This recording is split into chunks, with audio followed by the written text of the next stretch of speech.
Hai semua, kembali lagi bersama saya Ferry dalam program khotbah pada saat ini ya. Saat ini saya akan mengumumkan kepada kalian semua. Judul khotbahnya adalah Cinta Beda Agama. Wow, pasti kalian penasaran nih, cinta beda agama itu seperti apa ya? Saya akan menjelaskan semua tentang cinta beda agama. Ya, jangan lewatkan untuk selalu tonton terus YouTube kami ya. Sebelumnya, saya minta untuk subscribe dan share ke teman kalian agar teman kalian bisa tahu apa yang kalian tahu ya. Kita berdoa terlebih dahulu. Terima kasih Tuhan, pada hari ini kami akan mendengarkan sebagian dari sharing pada hari ini. Tuhan Yesus, Kau berkati Tuhan hamba-Mu yang menyampaikannya dan juga telinga-telinga yang akan mendengarkannya Tuhan. Terima kasih Bapa, haleluya, amin. Tidak asing kalau kita mendengar tentang, wih, gue punya pacar loh, tapi pacar gue beda agama. Ya gimana ya kita menyikapinya ya? Nah, apa kata Alkitab tentang cinta beda agama? Berbicara mengenai cinta, memang tidak ada habisnya. Cinta dapat mendatangi dan meluluhkan hati siapa saja, dari usia muda, usia tua, dan mereka juga seolah-olah bisa buta karena cinta. Kalian bisa buta karena cinta? Itu jawabannya di hati kalian sendiri. Kalian bisa cinta buta pada pacar kalian karena apa? Kalian bisa buta karena cinta. Emang dalam hati kalian misalnya sudah sayang banget, bilang kayak begini, gue cinta mati sama lo, gue sayang banget sama lo, gue gak bisa hidup tanpa lo. Wow, ngomongnya seperti itu. Ya menurut saya sih, kalau misalnya dia ngomong gue gak bisa hidup tanpa lo, berarti kalau pacarnya mati, dia juga ikut-ikutan mati. Ada kasus bunuh diri gara-gara cinta, gara-gara diputusin sama pacarnya, depresi. Ya, seperti itulah kalau cinta itu bisa membutakan. Tapi kita nggak boleh bisa buta cuma gara-gara karena cinta, ya.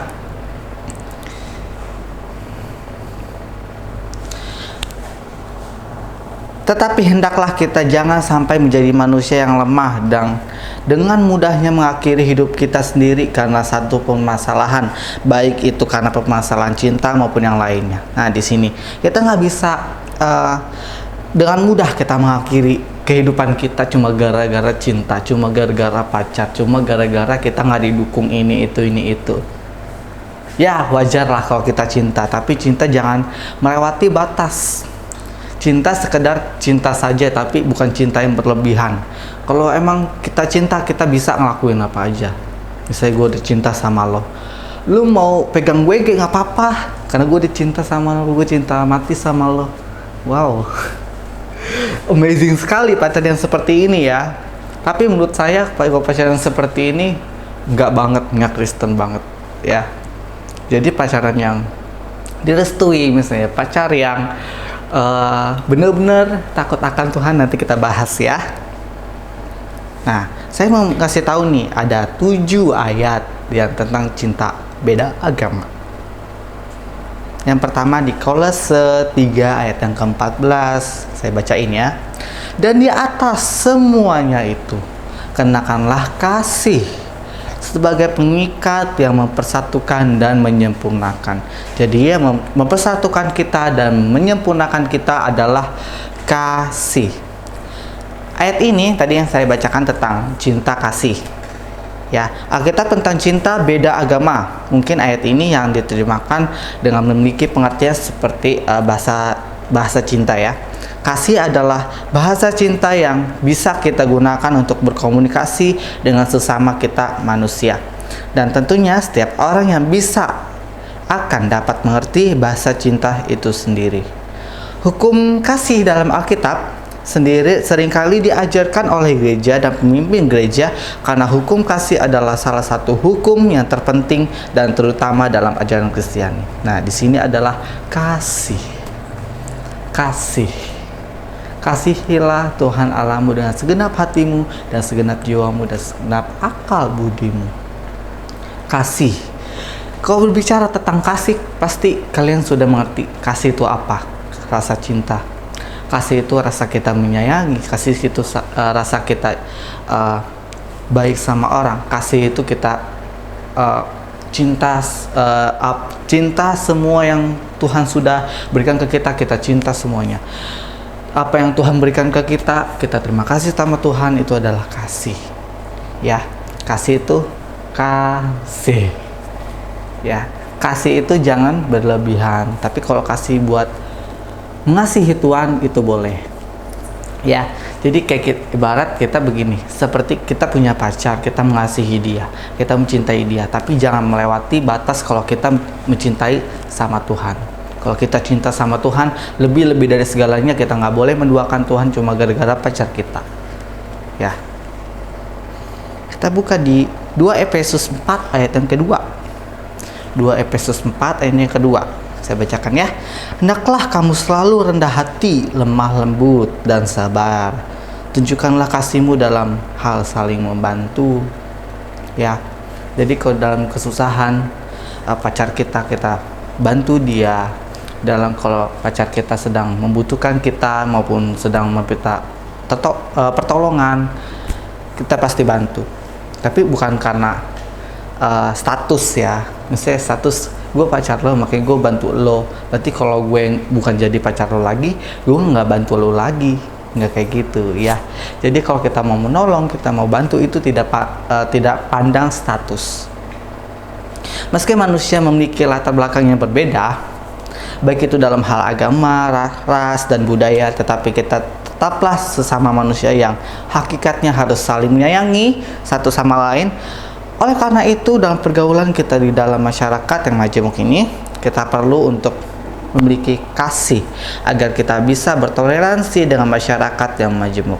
Menanggapi adanya kemajemukan dalam masyarakat, ada beberapa prinsip ya dari ajaran sosial gereja yang kita bisa teladani untuk membantu kita mengerti lebih jauh tentang bagaimana seharusnya kita bersikap dan bertindak dalam kemajukan itu sendiri. Ya. Di sini walaupun kita punya pacar beda agama, tapi itu adalah di sini dikatakan hakikatnya harus saling menyayangi satu sama lain. Jadi walaupun dia beda agama, jadi walaupun dia beda visi, beda Tuhan, kita tuh tetap sayangi dia. Jadi nggak ada perbedaan di antara kita. Walaupun dia berbeda, kita nggak mungkin kalau dia berbeda sama kita nggak mau nyayangin dia, kita nggak mau suka sama dia, kita nggak mau nolong-nolong, apalagi ngelihat mukanya. Wah, gak banget guys. Di sini kita buka lagi nih di yang ayat yang ketiga ya. Di 1 Yohanes 4 ayat yang ke-19. Ini ayat yang ketiga nih. Kita mengasihi karena Allah lebih dahulu mengasihi kita. Jadi kalau kita mengasihi Tuhan, Tuhan lebih dahulu mengasihi kita.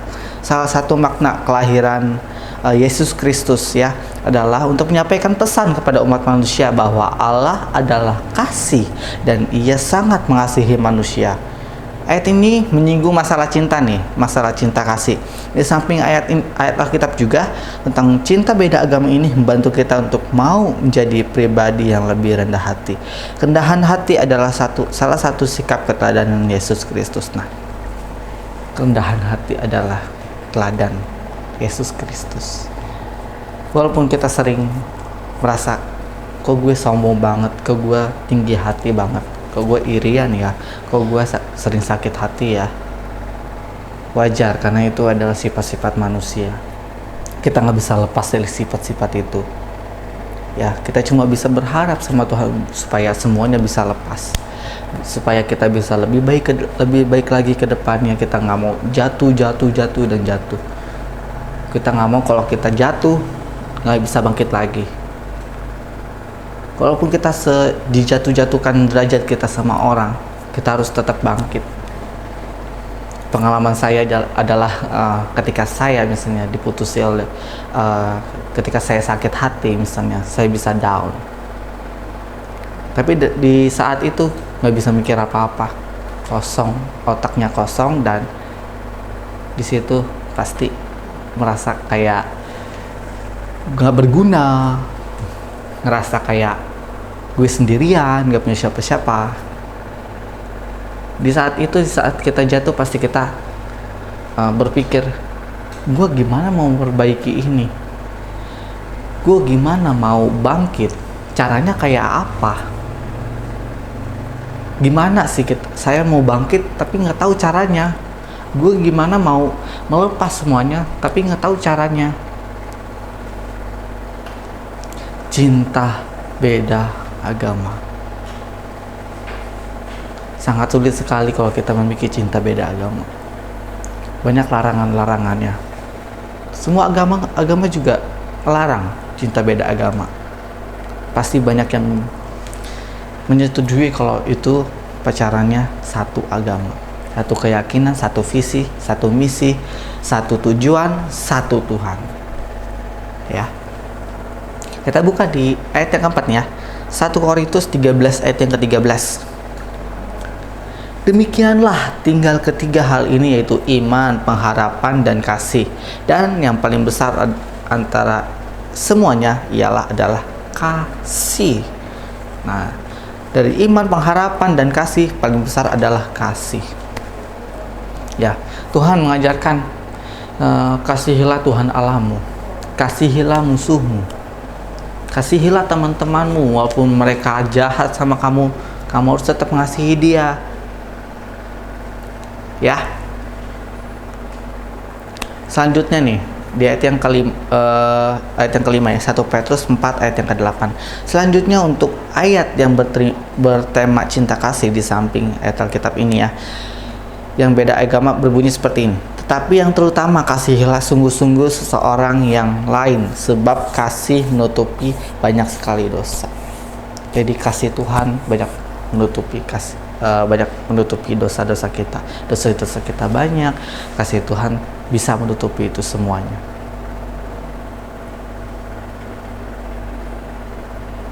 Ya, kita ayat yang